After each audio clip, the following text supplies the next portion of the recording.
A história dos Hebreus, capítulo 16, morte de Avraham. Gênesis 25. Avraham morreu pouco tempo depois do casamento de Isaac. Foi tão eminente em toda espécie de virtudes que mereceu ser muito particularmente querido e favorecido por Yahweh. Viveu 175 anos. Isaac e Ismael, seus filhos, sepultaram-no em Hebron, junto de Sara, sua mulher. Capítulo 17. Rivca tem 2 filhos, Esave e Yaakov. Uma grande carestia obriga Isaac a sair do país de Canaã, e ele permanece algum tempo nas terras do rei Avimeleque. Casamento de Esave, Isaac, enganado por Yaakov, outorga-lhe a bênção, julgando dá-la a Esave. Para evitar a cólera de seu irmão, Yaakov retira-se para a Mesopotâmia. Gênesis 25. Rivca estava grávida à morte de Avraham, e de maneira tão esquisita que Isaac, temendo por ela, consultou a Yahweh para saber qual seria o fim daquela estranha gravidez.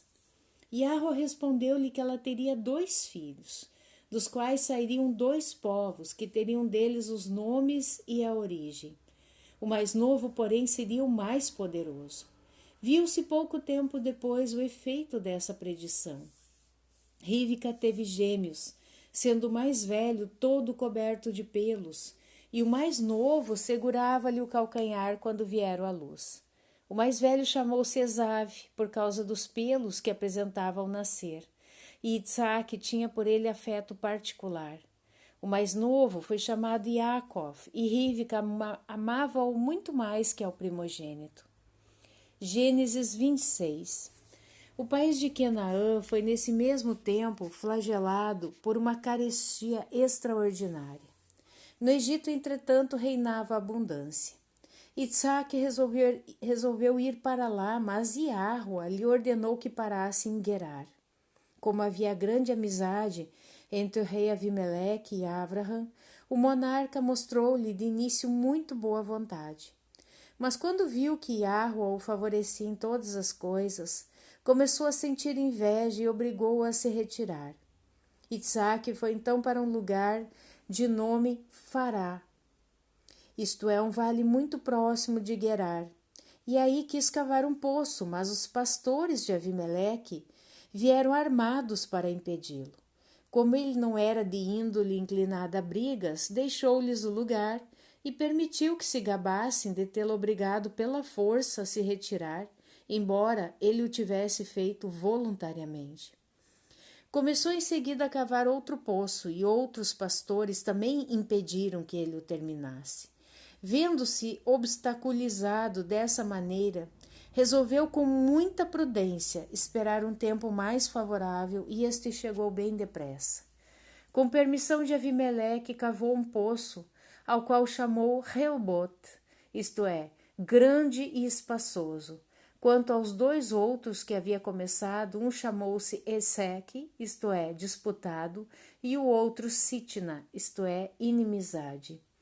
No entanto, como Yahweh prodigalizasse todos os dias novas bênçãos a Isaac, a sua prosperidade e riqueza fez Avimeleque temer que os motivos que o filho de Avraham tinha para se queixar dele fizessem mais impressão sobre o seu espírito do que a lembrança de amizade que lhe mostrara no início, e o levassem a se vingar. E não o querendo como inimigo, foi ter com ele, acompanhado somente por um dos nobres de sua corte, para renovar a aliança. Não teve dificuldade em conseguir o seu intento, porque a bondade de Isaac e a lembrança da antiga amizade desse príncipe por ele e para com Avraham fizeram-no esquecer facilmente todos os maus tratos que havia recebido.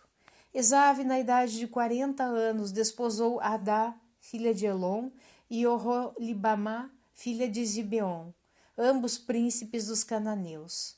Não pediu permissão ao seu pai, que jamais a teria concedido, porque não aprovava que ele se aliasse a estrangeiros. No entanto, como não queria aborrecer o seu filho, ordenando-lhe que devolvesse as suas 2 mulheres, Isaac suportou-o sem nada dizer. Gênesis 27. Homem justo, acabrunhado pela velhice, Itsaque havia também perdido a visão. Um dia mandou chamar Esaú e disse-lhe que, não podendo mais ver a claridade do dia, nem servir a Iahua com todo esmero, como sempre o fizera, queria antes de morrer dar-lhe a sua bênção. Disse-lhe que fosse à caça, trouxesse o que apanhasse para ele. Itsaque comer e em seguida rogaria a Iahua que fosse sempre o seu protetor, pois não via a melhor maneira de empregar o pouco tempo que lhe restava de vida. Esaú partiu logo para executar a ordem. No entanto, Rivca, que desejava a bênção de Iahua sobre o irmão dele e não sobre ele, embora não fosse essa a intenção de seu pai, disse a Iacov que matasse um cabrito e o preparasse. Ele obedeceu e, quando a refeição ficou pronta, cobriu os braços e as pernas com a pele do cabrito, a fim de que Itsaque, ao tocá-lo, o tomasse por Esaú. Como eram gêmeos, assemelhavam-se em tudo mais. Apresentou-lhe em seguida o prato que havia preparado, mas não o fez sem o temor de que ele descobrisse o engano e lhe aplicasse uma maldição em lugar da bênção. Itsaque falou com ele e notou nas suas respostas certa diferença na voz.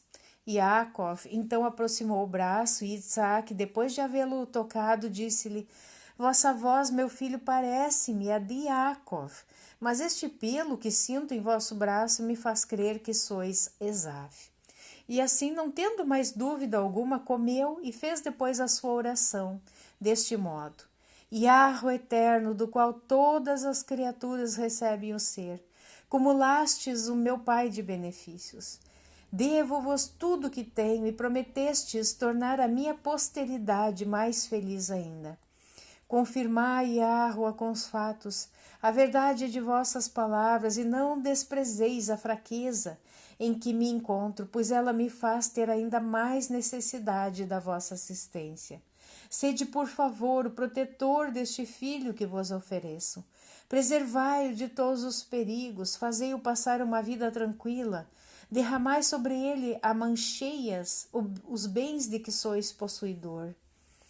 Tornai-o temível aos seus inimigos e fazei com que os seus amigos o amem e honrem.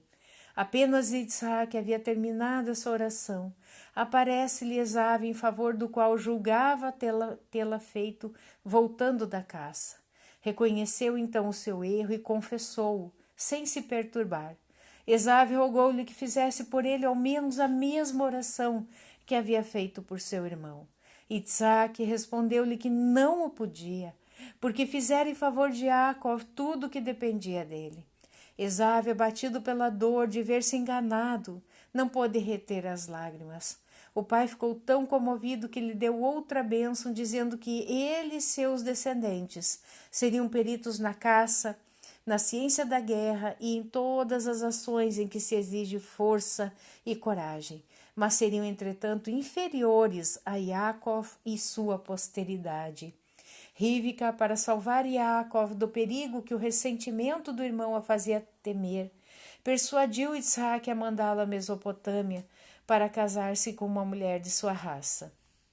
Esaú, que havia percebido o descontentamento de seu pai por causa da aliança com os cananeus, desposou Basemate, filha de Ismael, e amou-a mais do que a qualquer outra de suas esposas.